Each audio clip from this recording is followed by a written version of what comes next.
बच्चों, आज हम लोग इस वीडियो में अम्बा और भीष्म के बारे में पढ़ेंगे। सत्यवती के पुत्र चित्रांगद बड़े ही वीर परंतु स्वेच्छाचारी थे। एक बार गंधर्व के साथ उनका युद्ध हुआ। उस युद्ध में वे मारे गए। उनका कोई पुत्र न था, इसलिए उनके छोटे भाई विचित्रवीर हस्तिनापुर की राजगद्दी पर बैठे। उस वक्त उनकी आयु बहुत छोटी थी। इस कारण उनके बालिग होने तक, बड़े होने तक राजकाज भीष्म को ही संभालना पड़ा। जब विचित्रवीर विवाह के योग हुए तो भीष्म को उनके विवाह की चिंता हुई। उन्हें खबर लगी कि काशी राज की कन्या का स्वयंवर होने वाला है। यह जानकर भीष्म बड़े खुश हुए। मन ही मन सोचने लगे कि स्वयंवर में सम्मिलित होने के लिए उन्हें आमंत्रित किया जाएगा। लेकिन देश के सभी राजा एवं राजकुमारों को काशीराज ने अपनी पुत्री के स्वयंवर में हिस्सा लेने के लिए आमंत्रित किया, लेकिन उन्होंने हस्तिनापुर संदेश नहीं भेजा। इस पर भीष्म बहुत क्रोधित हुए और वे बिना आमंत्रण के ही काशी के लिए रवाना हो गए। देश विदेश के अनेक राजकुमार उस स्वयंवर में भाग लेने के लिए आए थे। राजपुत्रियों को पाने के लिए आपस में बड़ी स्पर्धा थी। सभी राजा चाहते थे कि काशी की राजकुमारियां उनके गले में वरमाला डाले। क्षत्रियों में भीष्म की प्रतिज्ञा की प्रतिष्ठा अद्वितीय थी। उनके महान त्याग और भीषण प्रतिज्ञा का हाल सब जानते थे। इसलिए जब वे स्वयंवर मंडप में प्रवेश किए तो राजकुमारों ने सोचा कि वह सिर्फ स्वयंवर देखने के लिए आए होंगे, परंतु जब स्वयंवर में सम्मिलित होने वालों में भीष्म ने भी अपना नाम दिया तो अन्य कुमारों को चिंता होने लगी। मन ही मन अन्य राजकुमार सोचने लगे कि भीष्म के रहते वे इस प्रतियोगिता में जीत नहीं पाएंगे। उनको क्या पता था कि भीष्म अपने लिए नहीं, अपने भाई के लिए स्वयंवर में सम्मिलित हुए हैं। सभा में खलबली मच गई। चारों ओर से भीष्म पर ताने मारे गए। राजकुमार और वहां उपस्थित सभासदों ने मन ही मन कहा, भरतवंशी भीष्म बड़े बुद्धिमान और विद्वान हैं। स्वयंवर से इन्हें क्या मतलब? इन्होंने तो कठोर प्रतिज्ञा की थी कि मैं जीवन भर विवाह नहीं करूंगा, आजीवन ब्रह्मचारी रहूंगा। फिर इसके मन में विवाह की लालसा क्यों जग उठी? इनके प्रण का क्या हुआ? जीवन भर ब्रह्मचारी रहने की इन्होंने जो प्रतिज्ञा की थी, क्या वह झूठी थी? इस भांति सब राजकुमारों ने भीष्म की हंसी उड़ाई। यहाँ तक कि काशी राज की कन्याओं ने भी भीष्म की तरफ से दृष्टि हटा ली और उनकी अवहेलना सी करके आगे की ओर चल दी। भीष्म इस अपमान को सह न सके। उन्होंने सभी राजकुमारों को हराकर तीनों राजकन्याओं को बलपूर्वक रथ पर बैठा लिया और हस्तिनापुर को चल दिए। सोब देश का राजा शाल बड़ा वीर था। काशीराज की सबसे बड़ी कन्या अम्बा उस पर मोहित थी और उसको मन ही मन अपना पति मान चुकी थी। साल्व ने भीष्म के रथ का पीछा किया और उसको रोकने का प्रयत्न किया।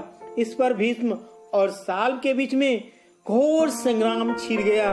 भीष्म ने उसे हरा दिया, किंतु काशीराज की कन्याओं की प्रार्थना पर उसे जीवित ही छोड़ दिया। भीष्म काशीराज की कन्याओं को लेकर हस्तिनापुर पहुँचे। विचित्रवीर के विवाह की सारी तैयारियां हो जाने के पश्चात जब कन्याओं को विवाह मंडप में ले जाने का समय आया तो काशीराज की बड़ी बेटी अम्बा एकांत में भीष्म से बोली, गंगे, मैंने अपने मन में सोब देश के राजा शाल्व को अपना पति मान लिया था। इसी बीच आप मुझे बलपूर्वक यहाँ ले आए। मेरे मन की बात जानने के बाद आप मेरे बारे में अब जो उचित समझे वही करे। भीष्म को अम्बा की बात जच गई, अच्छी लगी और उन्होंने हस्तिनापुर की सेना के साथ अम्बा को सम्मान पूर्वक सोव देश के लिए रवाना किया।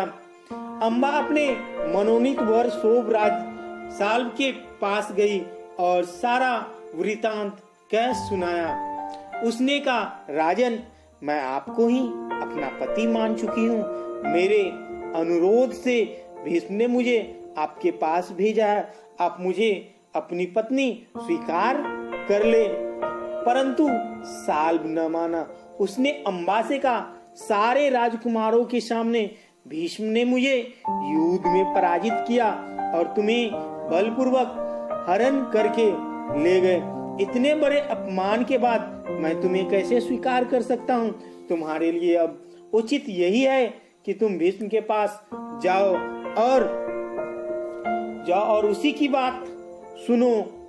बात सुनो। बेचारी अम्बा हस्तिनापुर लौट आई और भीष्म को सारा हाल कह सुनाया। उन्होंने विचित्रवीर से कह सुनाया। इस पर पितामह भीष्म ने विचित्रवीर से कहा, वत्स, राजा साल्व अम्बा को स्वीकार नहीं करता। इससे मालूम होता है कि उसकी इच्छा अम्बा को पत्नी बनाने की नहीं थी। अब उसके साथ तुम्हारा ब्याह करने में कोई आपत्ति नहीं होगी। इस पर विचित्रवीर ने कहा, अम्बा के साथ ब्याह करने को जब साल्व नहीं तैयार हुआ तो मैं कैसे तैयार हो सकता हूँ? बेचारी अम्बा न इधर की रही न उधर की रही, कोई रास्ता न देख वह भीष्म से बोली, हे भीष्म, मैं तो दोनों ओर से ही गई, मेरा कोई भी सहारा न रहा। आप ही मुझे हर लाए थे, अतः अब आपका यह कर्तव्य है कि आप मेरे साथ विवाह कर ले। भीष्म ने उसकी बात ध्यान से सुनी और अपनी प्रतिज्ञा की याद दिलाकर बोले, अपनी प्रतिज्ञा तो मैं नहीं तोड़ सकता। उन्होंने अम्बा की परिस्थिति समझकर विचित्रवीर से दोबारा आग्रह किया, पर वह न माना। भीष्म ने अम्बा को फिर समझाया और कहा कि सोवराज साल्व के ही पास जाओ, एक बार फिर प्रार्थना करो। लाचार अम्बा फिर साल्व के पास गई और उसकी बहुत मिन्नतें की, लेकिन दूसरे की जीती हुई कन्या को स्वीकार करने से सोवराज ने साफ इनकार कर दिया। अम्बा इस प्रकार 6 साल तक हस्तिनापुर और सोव देश के बीच ठोकरें खाती फिरी, चक्कर खाती फिरी, लेकिन ना तो भीष्म ने, ना तो विचित्रवीर ने और ना ही सोव देश के राजा साल्व ने उसे स्वीकार किया। उसने अपने इस सारे दुख का कारण भीष्म को ही समझा, क्योंकि भीष्म ने ही उसे हरण करके लाया था। यदि भीष्म उसे नहीं हरता तो अम्बा की शादी सोव देश के राजा साल्व के साथ ही होती। उन पर उसे बहुत क्रोध आया। भीष्म पर अम्बा को बहुत क्रोध आया और बदला लेने की आग उसके मन में जलने लगी। भीष्म से बदला लेने की इच्छा से वह कई राजाओं के पास गई और उनको अपना दुखड़ा सुनाया। भीष्म से युद्ध करके उनका वध करने की भी उसने राजाओं से प्रार्थना की, पर राजा तो भीष्म के नाम से ही डरते थे। किसी में इतना साहस नहीं था कि भीष्म से युद्ध करे। क्षत्रियों से एकदम निराश होकर अम्बा ने तपस्वी ब्राह्मणों की शरण ली। तपस्वियों ने कहा, बेटी, तुम परशुराम के पास जाओ, वे तुम्हारी इच्छा अवश्य पूरी करेंगे। तब ऋषियों की सलाह पर अम्बा परशुराम के पास गई। अम्बा की करुण कथा सुनकर परशुराम का हृदय पिघल गया। उन्होंने दयार्द स्वर में कहा, काशीराज कन्या, तुम मुझसे क्या चाहती हो? अम्बा ने कहा, ब्राह्मणवीर, मेरी प्रार्थना केवल यही है कि आप भीष्म से युद्ध करें। मैं आपसे भीष्म के वध की भीख मांगती हूँ। और उसके बाद परशुराम अम्बा की प्रार्थना स्वीकार कर लेते हैं। बड़े उत्साह के साथ वह भीष्म के पास गए और उन्हें युद्ध के लिए चुनौती दी। दोनों कुशल योद्धा थे और धनुष विद्या के जानकार भी। दोनों ही जितेंद्रिय और ब्रह्मचारी थे।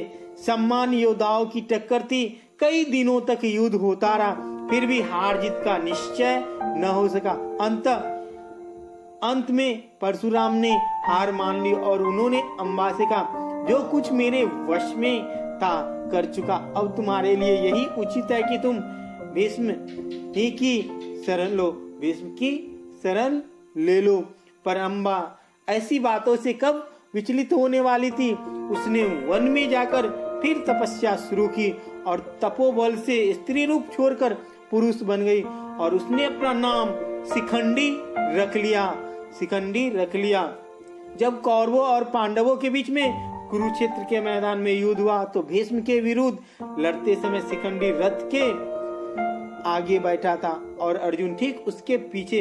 ज्ञानी भीष्म को यह बात मालूम थी कि अम्बा ही शिखंडी का रूप धारण किए हुए हैं, इसलिए उन्होंने उस पर बाण चलाना अपनी विरोचित प्रतिष्ठा के विरुद्ध समझा। शिखंडी को आगे करके अर्जुन ने भीष्म पितामह पर हमला किया और अंत में उन पर विजय प्राप्त की।